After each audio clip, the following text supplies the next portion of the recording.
నమస్తే నా పేరు బాలకృష్ణ క్యూటీవీ న్యూస్ కి స్వాగతం ఈ రోజు వార్తల్లోని ముఖ్యాంశాలు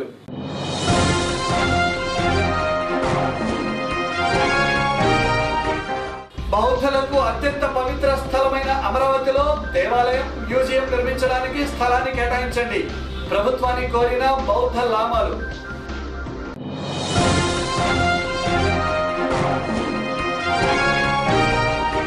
డిసెంబర్ 18, 19 తేదీలలో జరిగే ఎస్ఎఫ్ఐ రాష్ట్ర మహాసభలను విజయవంతం చేయండి లోగో ఆవిష్కరణ కార్యక్రమంలో ఎమ్మెల్సీ లక్ష్మణరావు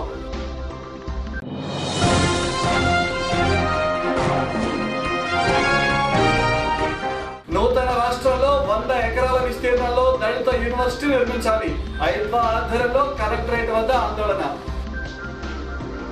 ఎంతో చారిత్రాత్మక ప్రాధాన్యం ఉన్న అమరావతిలో తమకు స్థలం కేటాయిస్తే కాలచక్ర స్తూపం బుద్ధ దేవాలయం మ్యూజియం లైబ్రరీ నిర్మిస్తామని తద్వారా ఆ ప్రాంత గొప్పతనం వెలుగులోకి వస్తుందని హిమాలయన్ బుద్ధిస్ట్ కల్చరల్ అసోసియేషన్ నుండి దలైలామాకు ప్రతినిధిగా వచ్చిన లామాలు ప్రభుత్వాన్ని కోరారు బౌద్ధులకు అమరావతి అత్యంత పూజనీయమైన స్థలమని 2006లో దలైలామా ఆధ్వర్యంలో కాలచక్ర నిర్వహించినట్లుగా ఆయన ఈ సందర్భంగా గుర్తు చేశారు 2000 यानी 2006 में आपके ये पवित्र जगह अमरावती में हिज होलिनेस दलाई लामा ने देश विदेशों के लगभग 3 लाख से अधिक लोगों को कलचक्र अभिषेक दे के इस देश के प्राचीन संस्कृति के संरक्षण विकास विशेष करके आपके अंदरा में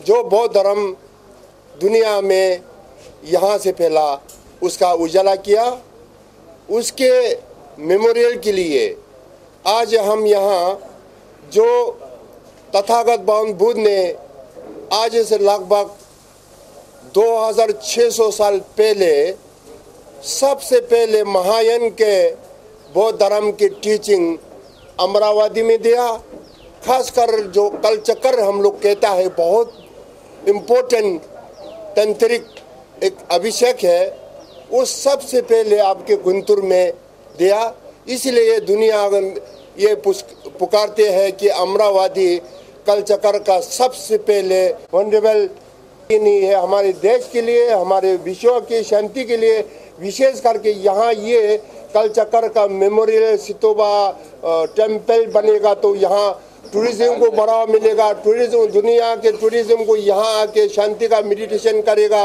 वो करेगा तो एक तरफ तो टूरिज्म के बढ़ावा मिलेगा यहाँ के आर्थिक सुधारेगा डेवलपमेंट होगा दूसरा हमारे भारत के प्राचीन यानी एंशिएंट इंडियन कल्चर को प्रिजर्वेशन डेवलपमेंट के लिए अच्छा होगा ये बहुत खुशी की बात है हमें आशा है अंदर गवर्नमेंट अमरावती के लोग हमको फुल पूरा सहयोग देने को तैयार है परम पावन जी चाहता है कि यहाँ शांति अहिंसा यहाँ में डेवलप हो यहाँ से दुनिया को शांति मिले यहाँ के लोग फाले फूले खासकर जो आचार्य नागार्जुन ने सबसे पहले सर्वप्रथम बौद्ध धर्म यहाँ जो यहाँ साउथ इंडिया में बौद्ध धर्म यहाँ जो आचार्य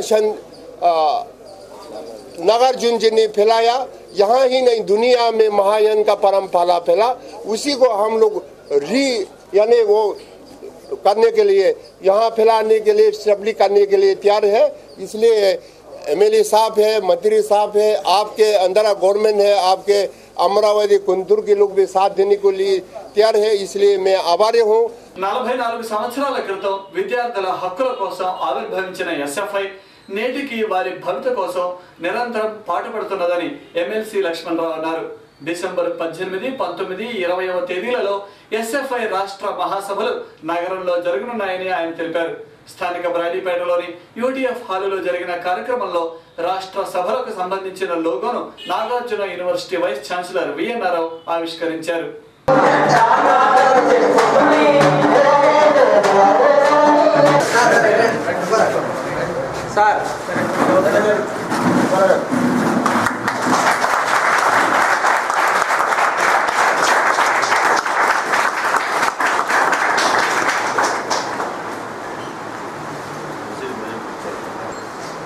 మొత్తం విద్యారంగం మీద అనేక సంస్కరణ ప్రభావం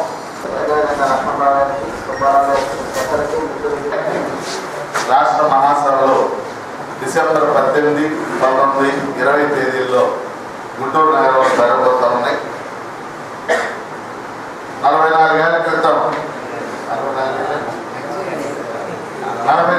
క్రితం SFI student federation of India బహుశా గుర్తున్నందుకు 1970 ఏర్పడినప్పుడు ఇదే నగరంలో తొలి మహాసభ జరిగింది. మరి ఈరోజు మహాసభ జరగబోతుంది. ఈ మహాసభలు జరపడానికి ఆహ్వాన సంఘాన్ని కూడా ఏర్పాటు చేయడం జరిగింది. సో మహాసభలకి ప్రారంభ సూచకంగా ఒక లోగోని రూపొందించారు. ఏర్పడినటువంటి రాష్ట్రానికి 13 జిల్లాలకు ఏర్పడినటువంటి రాష్ట్రంలో మరి ఎస్ఎఫ్ఐ దాని యొక్క ఉనికిని చాటుకునేటువంటి విధంగా కార్యాచరణ ప్రణాళికకి నాందిగా మరి డిసెంబర్ 18, 19, 20 తేదీన మహాసభని జరుపుకోవాలనుకోవడం, మరి దానికి సంబంధించిన లోగోని ఆవిష్కరించేటువంటి అవకాశాన్ని నాకు ఇవ్వడం చాలా సంతోషంగా భావిస్తా ఉన్నాను. లక్ష్మణరావు గారు చెప్పినట్లుగా విద్యార్థి సంఘాలు వాటి పాత్ర భారతదేశ నిర్మాణంలో ఎంతో ప్రముఖంగా సాగినటువంటిది.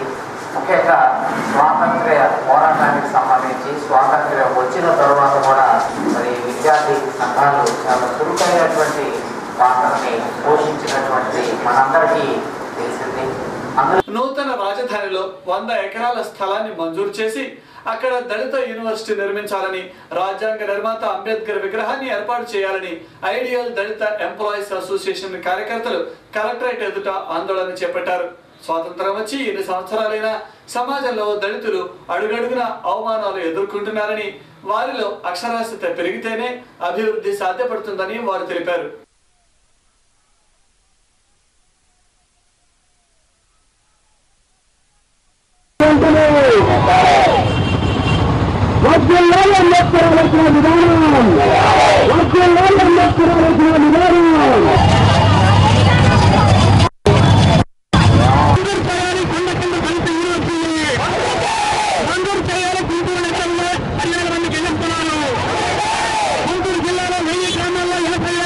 ఒక మేధావిగా నాయకుడిగా ఎదిగారు.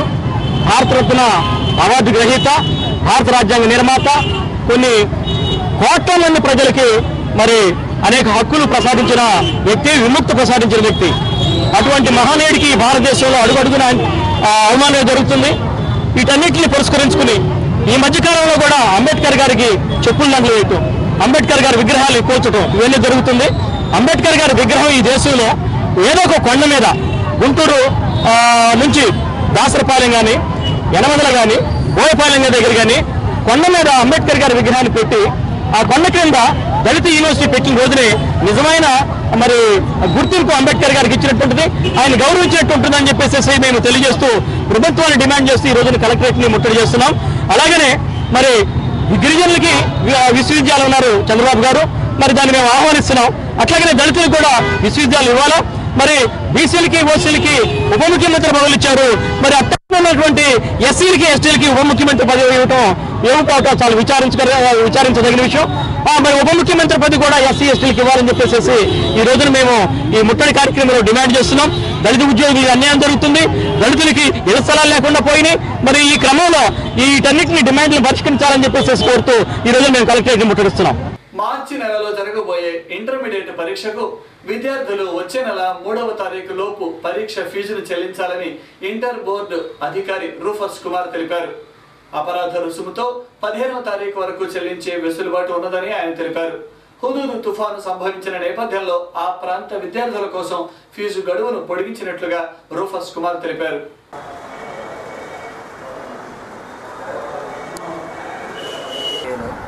మార్చి నెలలో జరగబోయే ఇంటర్మీడియట్ పబ్లిక్ ఎగ్జామినేషన్కు హాజరయ్యే విద్యార్థులు పరీక్ష రుసుమును వచ్చే నెల 3వ తారీఖు వరకు చెల్లించడానికి పొడిగించినట్లు ఇంటర్మీడియట్ బోర్డు అధికారులు తెలియజేశారు.